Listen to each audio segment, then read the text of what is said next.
All right, let's get started. Grab a seat, get comfortable, and you might want to get your notes ready for this one.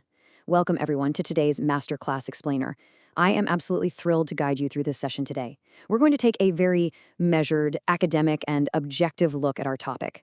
Today, we're going to unpack and really demystify one of modern history's most deeply misunderstood political systems.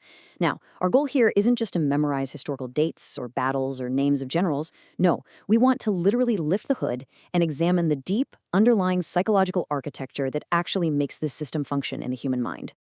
Okay, let's dive right into this by confronting the immediate image that probably pops into your head.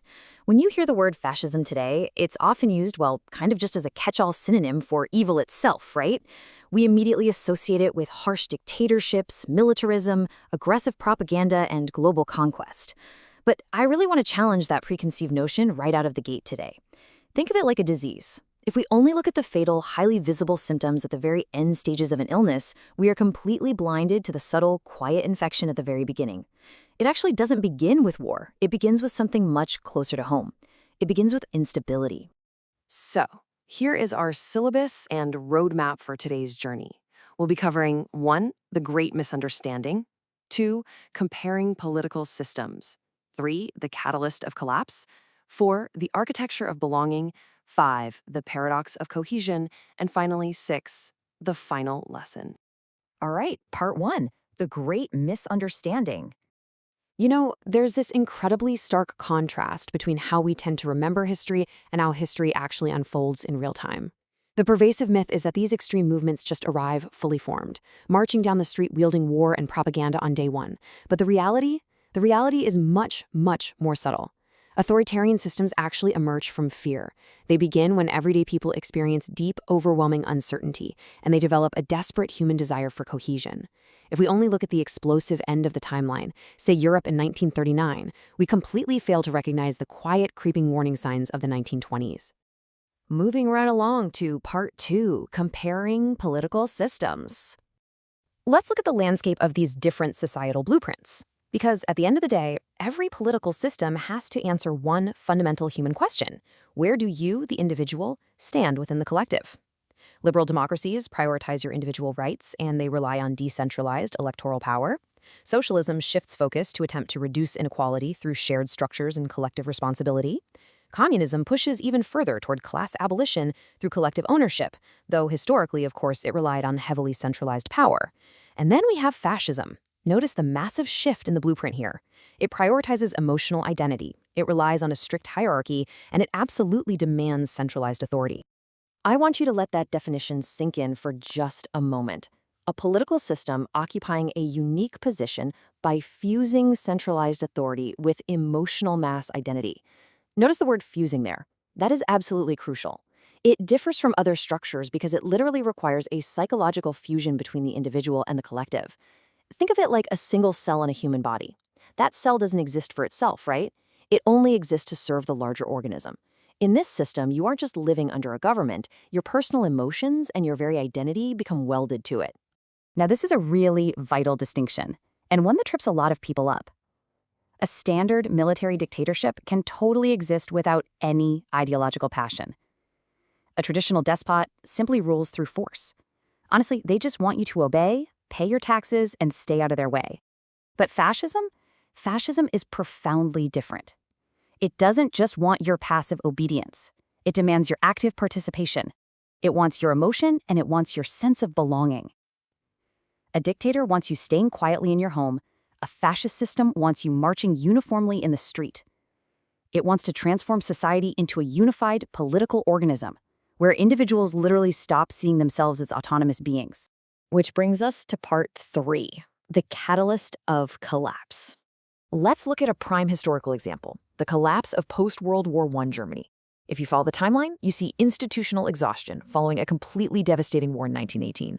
Then, massive hyperinflation and economic ruin strikes in 1923. And we're talking about a level of inflation where people were literally taking wheelbarrows full of cash to the bakery just to buy a single loaf of bread. Imagine that. By the late 20s, you have widespread political violence and social instability spilling into the streets. Now, under stable conditions, societies can tolerate disagreement. We can handle complex debate. But under the immense stress and humiliation shown on a timeline like this, complexity becomes absolutely exhausting to the average person. Think of a society like a ship. When the waters are calm and the sun is shining, passengers are totally happy to debate the best course to take. But if that ship hits an iceberg and starts taking on water, suddenly debate feels unmanageable. People panic. During total institutional collapse, those passengers will willingly trade their freedom to debate for a guaranteed spot on a lifeboat. They stop asking which system makes me the most free, and they urgently start asking which system can hold us together and guarantee my family's survival. Authoritarianism, you see, emerges not from strength, but from profound, deep-seated fear. Let's move to part 4, the architecture of belonging. The goal is not merely obedience. The goal is belonging. I want to pause for a second and let that heavy realization settle. Perhaps the most powerful force within these systems isn't actually hatred. It's a perversion of a very deep psychological need. From an evolutionary standpoint, we human beings naturally seek identity through groups, through tribes and nations. Think about our ancestors. To be alone in the wilds basically meant certain death. Under highly unstable conditions, that primal survival need for belonging becomes magnified 100 times over. The system exploits this by offering a frightened, isolated individual a grand purpose that is much larger than themselves. And this builds into a very dangerous, but very predictable, psychological pipeline. It begins naturally with individual fear during instability. That fear creates an intense desire for collective cohesion. But pay really close attention to this third phase, the loss of autonomous moral reflection. Once an individual's identity fuses entirely with the collective, their very sense of morality shifts. People actually stop perceiving themselves as autonomous moral actors. They stop asking whether an action is individually right or wrong, and they only ask, does this serve the group's survival? Personal responsibility just diffuses into the crowd. Duty completely replaces conscience. So how exactly does the system maintain this intense psychological fusion? Well, it does it through specific mechanical elements, sacred symbols, like borrowing the ancient Roman fasces, which is a bundle of sticks. The metaphor being that one stick breaks easily, but a tied bundle is unbreakable. Mass rallies that completely overwhelm the senses, coordinated rituals, collective myths of a glorious, idealized past, and unifying uniforms. It is absolutely crucial to understand that these aren't just aesthetic choices made to look impressive on camera. They're calculated mechanical tools. They are the mortar in the architecture of belonging, actively deployed to bypass rational thought. But there is another, significantly darker psychological mechanism at play here: distributed hierarchy. If we look at the historical record of empires, caste systems, and colonial administrations, it reveals a really chilling truth. Human beings will very often tolerate their own oppression as long as they believe they stand above someone else. You might not be free, you might have absolutely no democratic rights, but the system flatters you. It tells you that by birthright alone, you are superior to outsiders or superior to perceived cultural threats. By offering this psychological superiority, the system doesn't just dominate its citizens, it actively recruits them. It turns them into eager wardens of their own prison. Now for part 5, the paradox of cohesion. This brings us to a fascinating yet destructive paradox.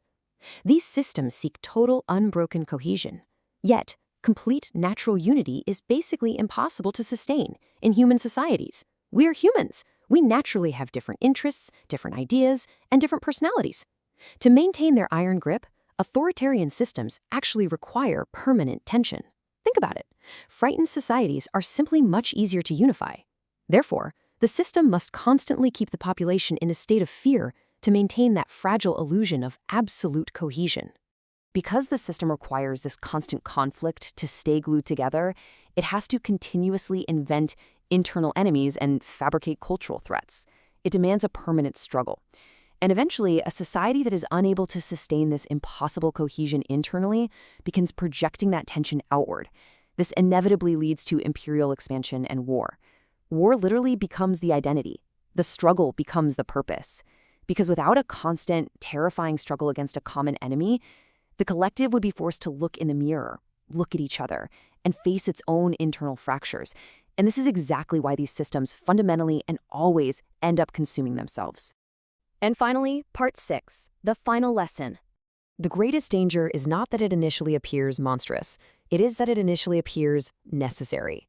This is a profoundly sobering takeaway. As students of history, we have to realize that societies often fail to recognize authoritarian drift because the transition rarely begins with obvious brutality. It begins with exhaustion. It begins with the widespread belief that freedom has simply become too messy, too unstable to maintain collective order, and that extreme measures are now completely necessary for survival. We really fail to understand this architecture when we imagine it as something completely alien or something that only cartoon monsters from the 1930s could create. But look at the foundations. Fear and economic instability, those are common. Social fragmentation, that's a normal modern stressor. The desire for certainty and belonging, that is fundamentally human. The psychological ingredients for these movements are not rare at all. Now, recognizing this doesn't justify authoritarianism for a second, but it does explain why, if we fail to understand these deep psychological mechanisms, societies will continually reproduce these systems. They'll just do it under new slogans, new flags, and different symbols.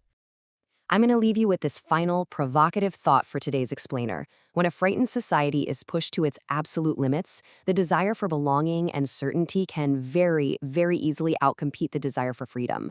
So the real question is, will we recognize that authoritarian drift when it doesn't look like an invading army, but instead looks like a necessary, comforting solution for our own stability? It's a heavy question, but it's one that history demands we ask ourselves. Thank you so much for joining me in this masterclass today, and keep questioning the blueprints of the world around you. Class dismissed.